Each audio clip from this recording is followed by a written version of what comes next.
Of this Big Three and Me, powered by G Media. On this week's episode, we've got none other than Traps Wellington. Yeah, Traps Wellington, one of the amateur WWE, WWF wrestler and professional financial guru. Let's talk today here on the Big Three and Me, powered by G Media. Let's get to it.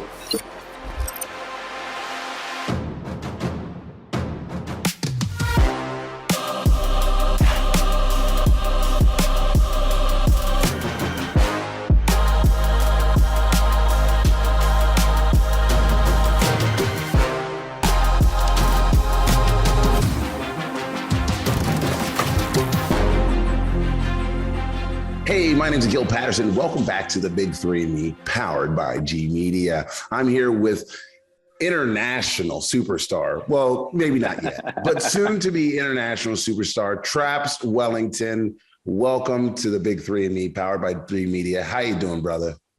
Thank you for having me. I'm doing good, man. I'm feeling good. Things are moving today, man. Things are moving, but we're keeping busy. The market's moving, or are you moving? I mean, because those are two different things, man, right? Yeah. Oh, well, I've been actually trying to take a step back from the marketplace just for a little bit, get the lay of the land of what's going on right now, because there's a ton of stuff happening. So, I'm not trying to sink too many gems places real quick or nothing. Oh, I was just talking about the crypto market in general. Listen. Oh, I might be a Omi VV Maxi, but you know what? Here at G Media, the work I do, it's like I'm a lifestyle guy here. Like when I do this podcast, we're about lifestyle, crypto, culture, and competition, and you cover at least two of those three. I try to, man. I'm trying to. Yeah, it was. You know what? COVID was the reason why I actually got to get heavier into the crypto side of things. So. Really, I'm only about a year and a couple months into having learned about crypto and NFTs as a whole. So I'm still pretty fresh, but we've made gains. We've made lots of gains since then, man. I'm sure your trainer says the same thing. Hey, you're making gains. You're making gains. And I love the way look, folks, you notice he's got like the cutoff shirt. I could have worn the same thing today, but unfortunately, I left my muscles in my other body. Oh man, no, you know what? You spared me. You spared me the embarrassment. Whipping out the guns for the show. Yeah, I know. There he goes. So let's talk about that, Trap. So you, by day, Traps is not his real name, but you know what? It is his professional stage name. And that is where I want to kind of start the conversation with you off about is, how did you get a stage name like Traps Wellington, but why do you have a stage name too? Yeah, so you didn't know, Traps Wellington is a professional wrestler. So pro wrestling, this is the WWE style pro wrestling, sports entertainment type of sports athletes. And, going into it, you're in the indie scene. So you kind of get to create your own persona. You get to develop your own characters.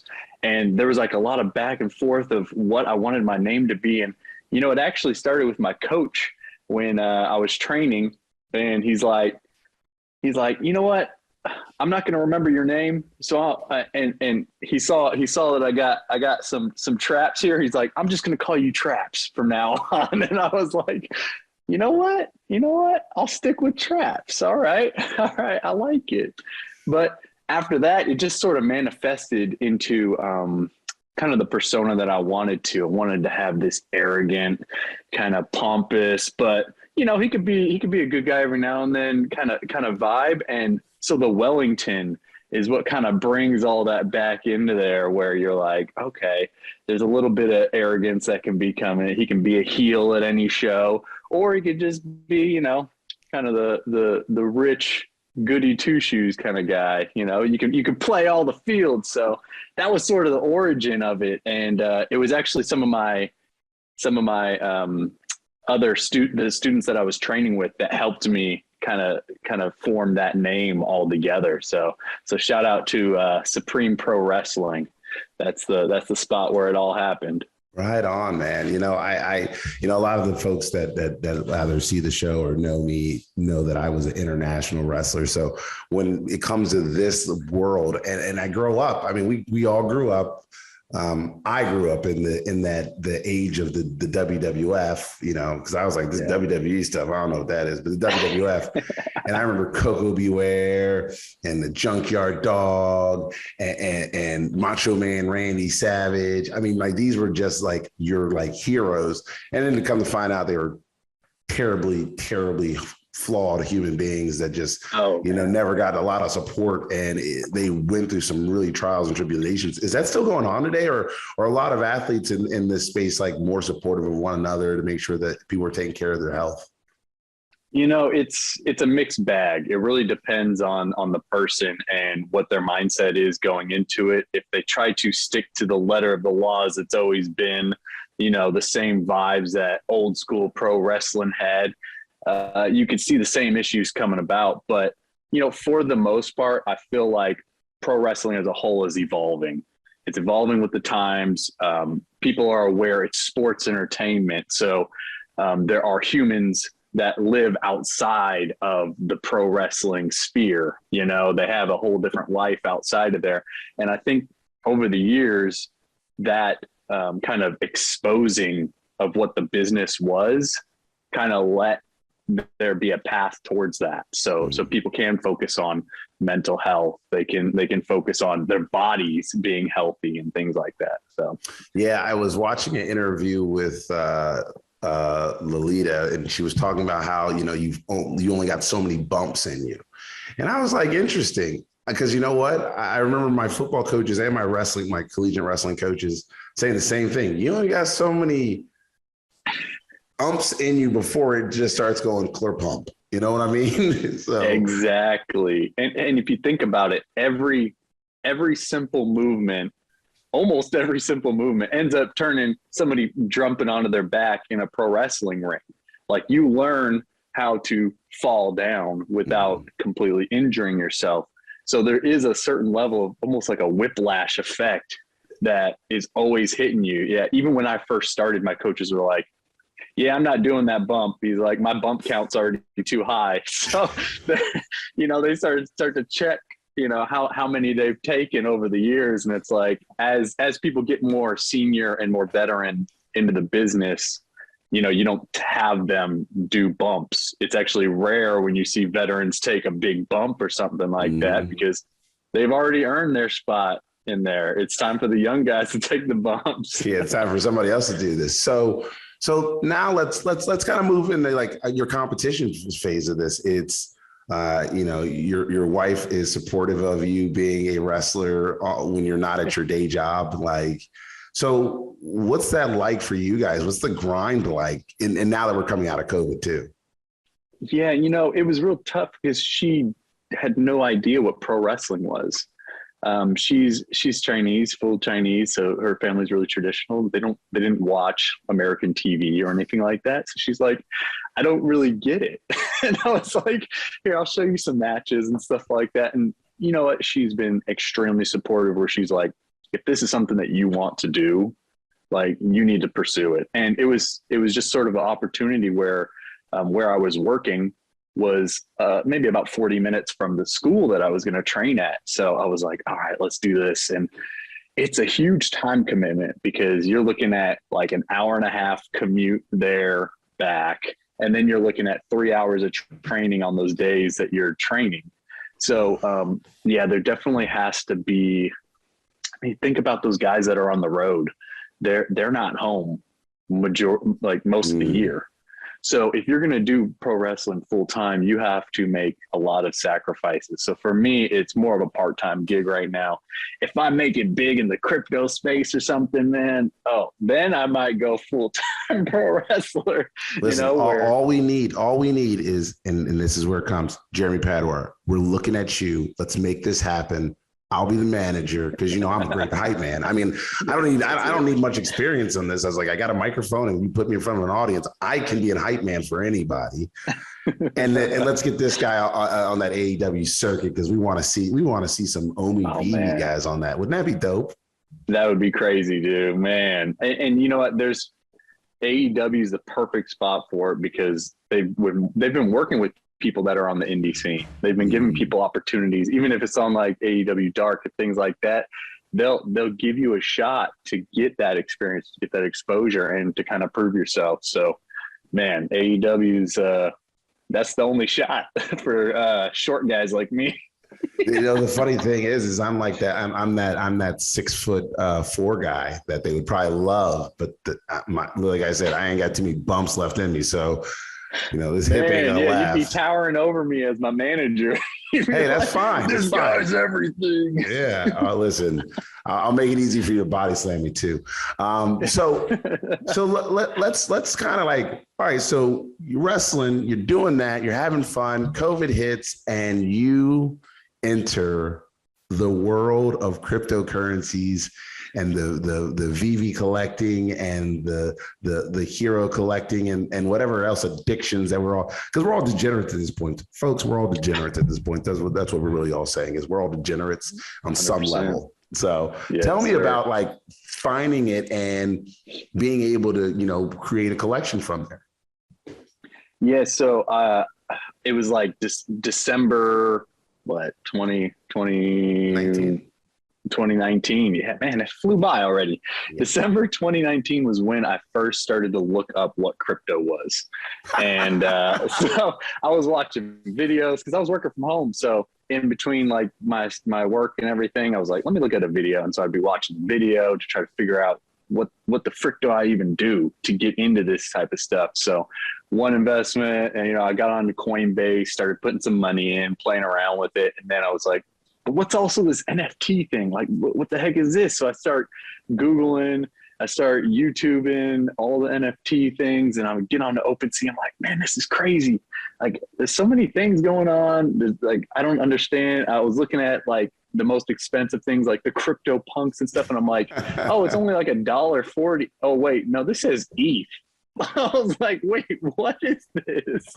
And then after that, I was like, there's got to be something simpler, and came across a video. I think it was Blockchain Andy or something like that. And he had a video on Vivi. And that was probably like early February. So I downloaded the app. I started to buy some Batman NFTs, and I was like, you know what? I like this one a lot better. I like this one a lot better. Because you know where your NFT's at. It's like. Exactly. I'm not linking things and stuff like that. It was the ease of use that got me into it. And I was just going to flip originally. I was going to just try to make some money off of it. And then like after I started to get complete sets, I was like, oh, frick, dude, like, I think I need to keep collecting, man. Right on. And here I am, man, a year later, still collecting them VV pieces, dude. It's like, yeah, you know, you're chasing something, and you're chasing the collections, and you're chasing the collectible, but now it's getting serious now, because it is. I'm not saying you are fudding projects. It's just that people there's so many layers to these projects.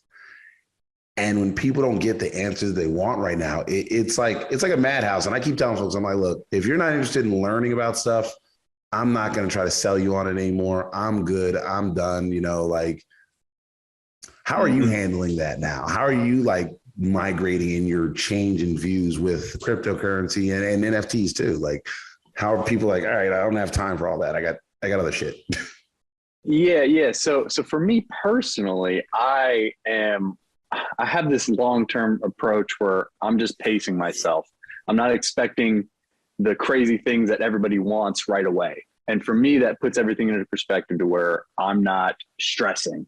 I'm not, oh man, this is a failure. This is crazy. You know, I'm not freaking out like everybody, because I paced myself throughout the investment. You know, I was putting in money that it wasn't to pay my mortgage. It wasn't nothing like that. This was investment money to begin with.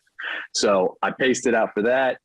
If that went to zero, of course I'd be hurt, but money that I need to live and sustain my lifestyle. So for me, I'm happy with where I'm at. Like, I'm happy with that.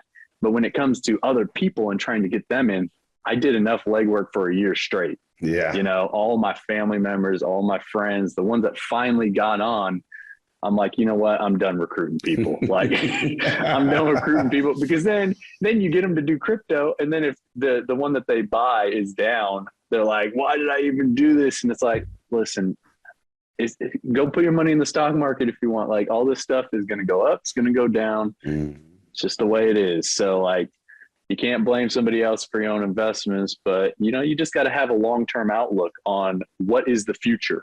Like, what's the future tech that's coming? What is the potential of what you're investing in? And I think that's what gives me comfort, lets me sleep well at night. Well, I'm going to say, hopefully, your wife helps you sleep well at night, other than the crypto. I mean, because no offense, a warm body as opposed to my cold cell phone, I'm good. But overall, I will say that,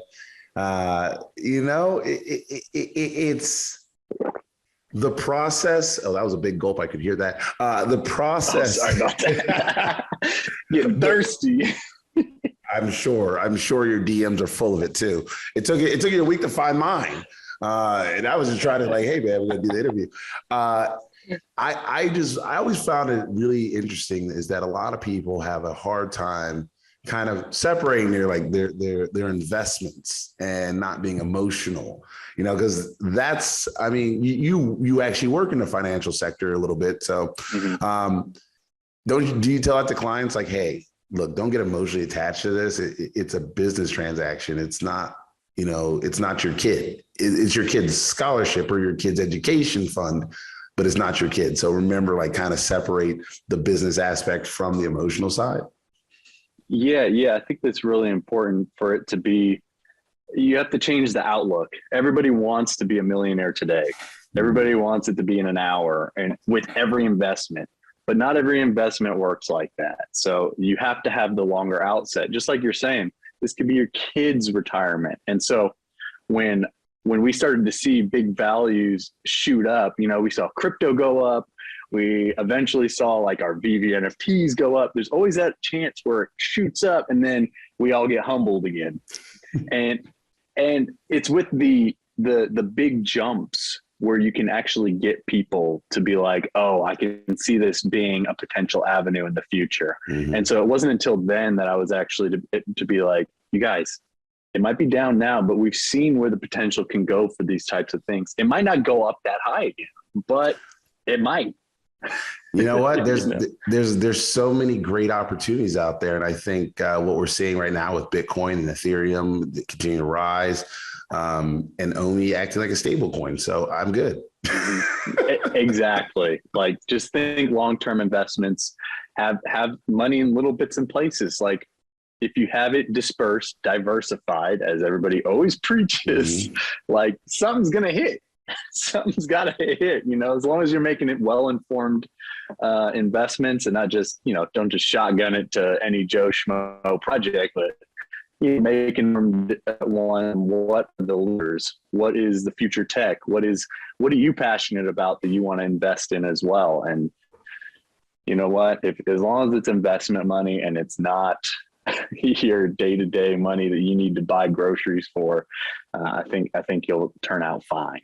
I think that's the biggest thing. Hey, listen, nothing here that you heard today is financial advice, folks. So just remember that. But I am a big believer in only invest a little bit every time. I mean, only what you have to lose. And to be honest, I mean, when I was young, I used to go out to the club and I'd spend $100 that I didn't have. Now I wish I had that $100 back so I could just put it into crypto. Matter of fact, when I was young, I wish we would have had crypto so I could have been like addicted to that. But, instead I was like, hey, I'm going to go out with my friends and waste money. Yeah. And you know what? It's intimidating. The whole crypto space is intimidating to people. And that's what keeps a lot of people out, because they're like, I don't even want to go into this whole new space of investment when I don't even understand my regular investments, and that's sort of the daunting thing for a lot of people. But I was able to get my mom to start doing some crypto trading. And to get her into crypto trading, who she looks at her phone, she's like, I don't know what's going on. Walk her through. Now she's in there. She can make trades on her own. So, there's people that are willing to do it, but they have to be in the open mindset. Mm-hmm. And that's with anything. That could be personal training. When I do my personal training, the clients need to be ready to make the change. I cannot do the work for you. I can set up the foundation for you to do it, but you need to be open and ready to make that change as well. It could be the same thing as crypto. It's very important. You're a personal trainer. Like, when the heck? Listen, man, I'm sorry. You got your crypto, you got a day job, you got a significant other, and you're sitting here good personal training and wrestling. I mean, listen, man, I don't know when you have time for yourself. And I'm lucky that you jumped on here with us here at G Media, the podcast of Big Three and Me, powered by G Media. But man, you are a busy dude. I think COVID made me want to be ambitious of different things I wanted to achieve, things I always wanted to pursue. And, it makes you just reflect on, why are you pushing anything out any longer? Don't push anything out. If you want to learn how to invest, figure out how to invest. If you want to be a personal trainer, take them exams, get that certification. It's just like that, man. Take them steps. That's the biggest thing.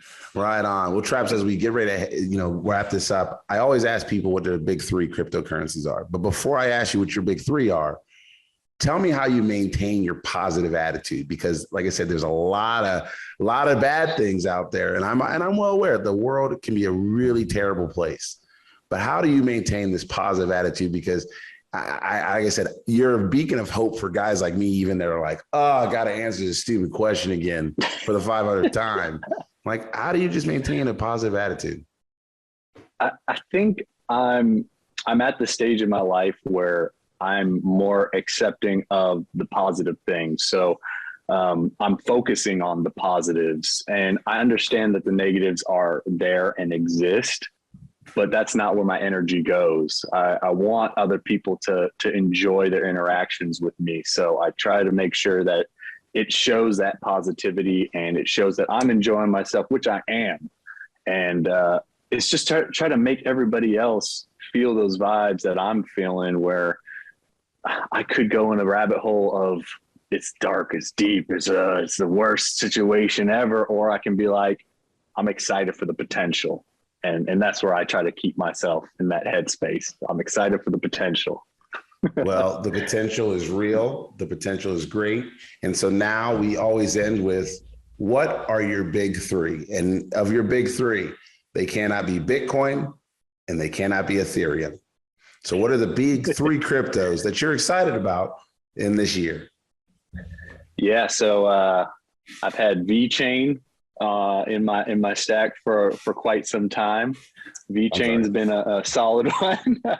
Obviously, OMI. I got my OMI in there. You got to stay invested in the OMI side. We're big VV people, Ecomi people. Exactly. And then, you know what? I'm still waiting for more news on XRP. So, long-term hopes of XRP. Ooh, yeah. Long-term. Ladies and gentlemen, we actually have an XRP bag holder with us. Hopefully that bag will come out and play out to fruition. And we hope that everybody will have that opportunity to actually have some clarity around this space. But until then, my name's Akil Patterson, host of the Big Three and Me.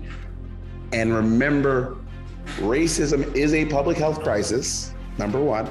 And if you haven't told someone they love you, just remember that I just did. Have a great day and an even better tomorrow.